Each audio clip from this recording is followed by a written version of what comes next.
नमस्कार मित्रों। लोगों ने कमेंट्स बॉक्स में, एक दो लोगों ने ही ईवीएम के बारे में बोला कि ये सरकार तो ईवीएम से बन जाती है, आप इस सरकार के गुणगान करते हैं, ईवीएम पे कुछ बोलो।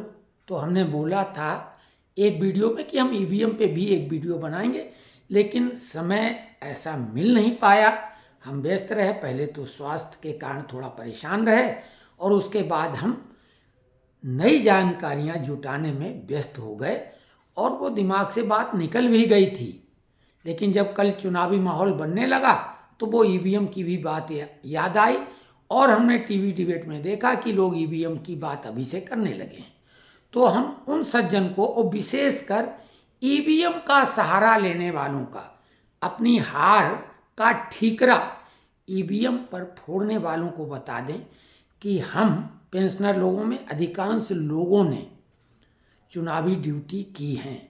हमने भी 9 चुनाव ड्यूटी की हैं और उसमें प्रिसाइडिंग अफसर भी रहे हैं, यानी पीठासीन अधिकारी। और जिन लोगों ने भी चुनाव ड्यूटी की है वो लोग, हमने बैलेट बॉक्स वाली भी की है जिसमें बैलेट से मतदान होता था, हम लोगों के लिए भी बहुत कष्टकारी हुआ करता था। और उसके बाद में ईवीएम वाली भी ड्यूटी की है। किसी तरीके से कोई भी व्यक्ति चुनाव ड्यूटी में भी, जो लोग टीम लगी हुई होती वो अननोन टीम होती, कुछ दिन पहले ही उनका परिचय कराया जाता है और सब अपनी अपनी नौकरी के लिए परेशान होते हैं कि हम अपनी नौकरी बचाएं, क्योंकि बहुत उस समय सख्त नियम होते हैं। जो जिला निर्वाचन अधिकारी होता है उसके हस्ताक्षरित पत्र जोनल के पास होते हैं, वो किसी का नाम भर के थमा देगा, वहीं निलंबित हो जाता है। जिला निर्वाचन अधिकारी कलेक्टर होता है। तो कोई भी ऐसी गलती करेगा नहीं और करना चाहे तो भी नहीं कर सकता। पूरी टीम भी अगर मिल जाए तो भी संभव नहीं। ईवीएम में किसी किस्म का हेरफेर नहीं हो सकता है।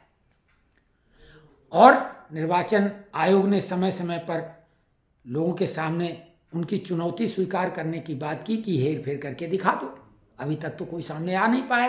दाएं बाएं बहुत कुछ बातें लोग करते हैं, फर्जी ईवीएम मशीन बना के उसमें करके दिखाया। खैर, आपको ये भी बता दें, अब बात आई बैलेट पेपर की। बैलेट के साथ बुलेट का नाम जुड़ता था। बाहुबली, ताकतवर, अब परास्त होने लगे ईवीएम से। नहीं तो बूथ कैप्चरिंग, जबरदस्ती ठप्पा लगा के जीतना, पेटी लूटना, ये आम बात हुआ करती थी।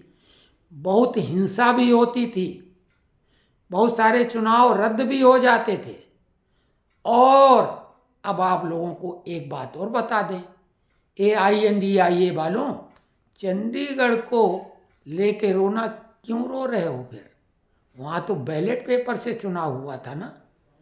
तो बैलेट पेपर में ही धांधलेबाजी की चांसेस ज़्यादा हैं। ईवीएम में कोई तरीका नहीं है कि धांधली की जा सके। लेकिन बैलेट पेपर का मतलब बुलेट ही नहीं, बहुत सारे तरीके हैं।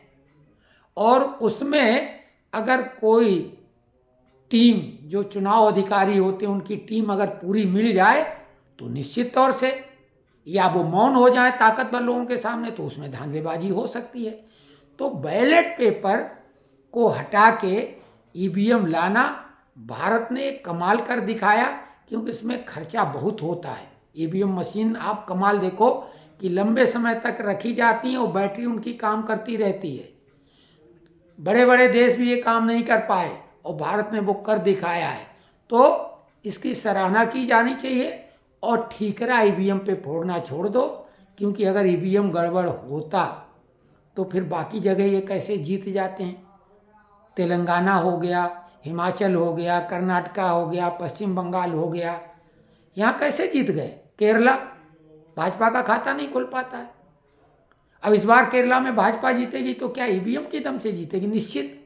कम से कम 3 सीट और अधिकतम 10 सीटें केरला में भाजपा जीतने वाली है।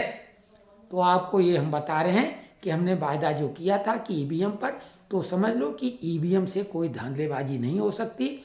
और वो समय निकल गया जब खलील मियाँ फाख्ता उड़ाया करते थे। अब भाजपा भी ताकतवर पार्टी बन गई है, तो बैलेट से अगर चुनाव मान लिया कराने को तैयार भी हो जाएगा, तब आप आरोप उल्टे लगाओगे और रोना रोगे, क्यों चंडीगढ़ में रो भी रहे हो। तो अब बूथ कैप्चर करने की औकात वक़्त तुम लोगों की अकेले नहीं, अगर होगा तो ये भाजपा भी करा सकती। तो छोड़ो वो चीज़, फिर से पुराने पाषाण युग में जाने की बात छोड़ दो। बैलेट और बुलेट वाला ईवीएम नए दौर की चीज़ है, सब कुछ फटाफट होता है, निष्पक्ष होता है, किसी किस्म का कोई उसमें गड़बड़ी करने का कोई भी संभावना दूर दूर तक नहीं है। तो जिन लोगों ने ड्यूटी की वो तो खुद समझ सकते हैं।